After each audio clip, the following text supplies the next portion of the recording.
Hello friends, welcome to my channel. और ये NT net UGC net का paper first है, तो चलिए प्रश्न देख लेते हैं। एक शोध पत्र शोध कार्य की रिपोर्ट होता है जिसका आधार क्या होता है? तो ऑप्शन सी सही आंसर होगा, प्राथमिक और द्वितीय आंकड़ा दोनों। प्रश्न 2, न्यूटन ने गति के नियम के 3 मूल सिद्धांत प्रस्तुत किए, उनके इस शोध को वर्गीकृत किया गया। तो ऑप्शन सी यानी मूलभूत शोध के रूप में। प्रश्न 3, विशेषज्ञों का ज्ञान के एक विशिष्ट क्षेत्र से संबंधित वर्ग एक स्थान पर एक नए पाठ्यक्रम के पाठ्य विवरण तैयार करने के लिए एकत्रित हुआ है। इस प्रक्रिया को क्या कहेंगे? संगोष्ठी यानी सेमिनार। प्रश्न को ध्यान से पढ़िए। विशेषज्ञों का ज्ञान एक विशिष्ट क्षेत्र से संबंधित वर्ग, विशिष्ट क्षेत्र कह रहा है, उससे संबंधित एक स्थान पर एक नए पाठ्यक्रम के पाठ्य विवरण को तैयार करने के लिए, तो उसे क्या कहेंगे हम? सेमिनार। तो सेमिनार में हम स्पेसिफिक एरिया को लेते हैं, एक नॉलेज को। तो इस तरीके से इसका आंसर ए हुआ। प्रश्न 4, शोध कार्य करने की प्रक्रिया में परिकल्पना को सूत्रबद्ध करने के पश्चात आता है। शोध कार्य करने की प्रक्रिया के परिकल्पना को सूत्रबद्ध करने के बाद क्या आता है? ऑप्शन बी, आंकड़ों की व्यवस्था।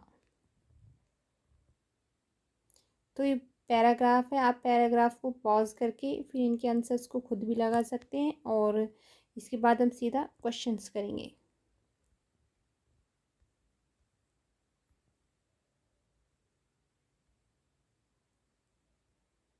तो यहाँ तक जो है आपके पैराग्राफ के क्वेश्चन आंसर हैं। अगला प्रश्न है, लोक संचार सहज हो जाता है कब होता है? जब ज़्यादा औपचारिक संरचना के अंदर आ जाता है। Option D. प्रश्न 12, सोच विचारों तथा संदेशों को वाचिक अवाचिक चिन्हों प्रतीकों के रूपांतरित करना क्या कहलाता है? मतलब transportation thoughts ideas and message into verbal non verbal sign refers to decoding, यानी कि कूट वचन कहलाता है। फिर है प्रश्न नंबर 13, प्रभावपूर्ण संचार को कैसे सहायक वातावरण चाहिए? तो उसे सामाजिक वातावरण है। Option C. संचार की प्रक्रिया में संज्ञानात्मक आंकड़े के प्रेषण में मुख्य रुकावट क्या आती है? तो क्या आती है? कूटबद्ध करने की योग्यता, मतलब उसको भेजने की जो होती है, उसकी जो योग्यता है, एबिलिटी नहीं होती है। प्रश्न 15, प्रेषित होने पर संस्थानिक रूढ़िबद्ध धारणाएं बन जाती हैं, तो वो रीजंस बन जाते हैं, कारण। Option B. प्रश्न 16, जनसंचार में चयनात्मक अवबोधन प्रापक की डैश पर निर्भर है, किस पर? प्रवीणता, प्री डिस्पोजिशन जिसे कहते हैं। प्रश्न 17, इन यग्मों को मिलाना है, ठीक है, अंश हर के बीच में इनकी संबंधित बतानी है। अंश भाग, अंश दशमलव, भाजक भागफल, शिखर और तल्य निचला भाव कहलाता है, ठीक है। तो ऑप्शन सी सही आंसर है इसका। ये आपके मैथ्स के प्रश्न हैं, तो इनको आप देख लीजिएगा एक बार सॉल्व करके।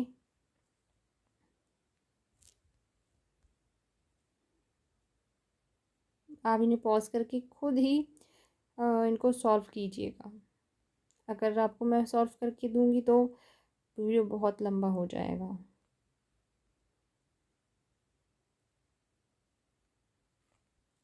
निम्न में से कौन सा आंकड़ों के वर्गीकरण की विधि में सम्मिलित नहीं है? तो वो गुणात्मक नहीं है, यानी कि मानकीय, स्थानिक और संख्यात्मक, ये तीनों हैं किसमें? आंकड़ों के वर्गीकरण में, ठीक है।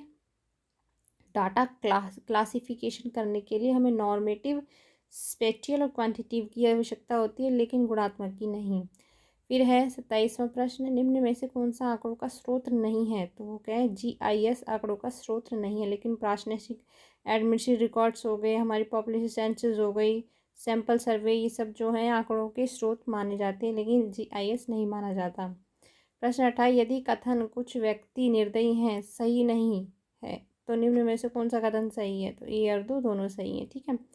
सभी व्यक्ति निर्दयी हैं, कोई व्यक्ति निर्दयी नहीं है। तो फिर आपके मैथ से रिलेटेड, जो रीजनिंग से रिलेटेड क्वेश्चंस आ गए हैं।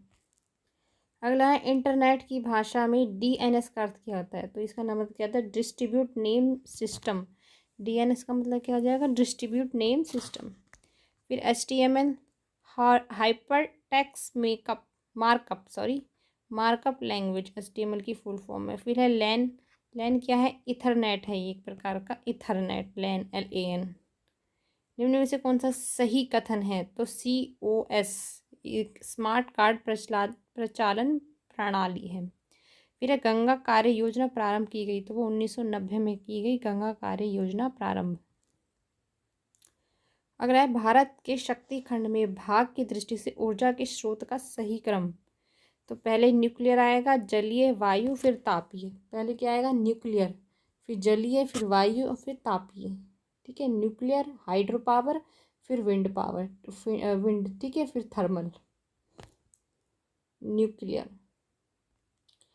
पेयजल में उचित से अधिक मात्रा होने पर क्रोमियम एक संदूषक के रूप में कारक होता है। तो ये किसकी समस्या आ जाती है? यकृत गुर्दा संबंधी समस्या आ जाती है। Option D. शीतकालीन धूम कोहरा के प्रमुख पुरोगामी हैं, तो वो कौन है? NO एवं हाइड्रोजन। ठीक है, नाइट्रोजन एवं हाइड्रोजन। फिर है तक्षणिक बाढ़, फ्लैश फ्लड घटित होता है जब वायुमंडल, तो ऑप्शन ए है, संवहनिक दृष्टि से कनेक्टिविटी से अस्थिर होता है तथा उसमें यथेष्ट वायु प्रबलित शिखर रहती है। प्रश्न 40, भारत के महानगरों में वायु प्रदूषण का मुख्य स्रोत क्या है? तो वो ट्रांसपोर्ट सेक्टर है, यानी ऑप्शन ए, परिवहन खंड, जिसे सेक्टर कहते हैं। भारत का पहला खुला विश्वविद्यालय किस राज्य में है? तो वो दिल्ली में स्थित है। Option B. भारत में अधिकतर विश्वविद्यालयों का वित्त पोषण क्या होता है? राज्य सरकार द्वारा होता है, मतलब स्टेट गवर्नमेंट करती है। फंड जो है स्टेट गवर्नमेंट का काम है। फिर है निम्न में से कौन सा संगठन भारत में तकनीकी तथा प्रबंध शिक्षा की गुणवत्ता की देखरेख करता है? तो AICTE है। चलिए अगला प्रश्न देखते हैं। कथन दिए गए हैं, ठीक है, नीचे दिए गए कथन पहचानिए। तो इसमें ऑप्शन बी सही है, न्याय में देरी न्याय से वंचित रखने के समान है। भारत का राष्ट्रपति सरकार का मुखिया होता है। भारत में निम्न में से कौन भारत के राष्ट्रपति की इच्छा पर्यंत पद पर रहता है? तो भारत का नियंत्रण लेखा परीक्षक जो है राष्ट्रपति की इच्छा पर्यंत पद पर रहता है। तो फिर इसने ऑडिटर जनरल को कहा है। फिर आपके जो हैं ये प्रश्न आगे हैं रीजनिंग मैथ से रिलेटेड, तो ये उन बच्चों के लिए हैं, दिव्यांग बच्चों के लिए। आप इन्हें भी चेक कर सकते हैं। देख ले, लिखा है ना विजुअली हैंडीकैप्ड बच्चे हैं, तो उनके लिए, क्योंकि ये प्रीवियस ईयर क्वेश्चन पेपर है तो तब इनके लिए अलग आते थे, तो आप इन्हें देख करके सॉल्व कर सकते हैं।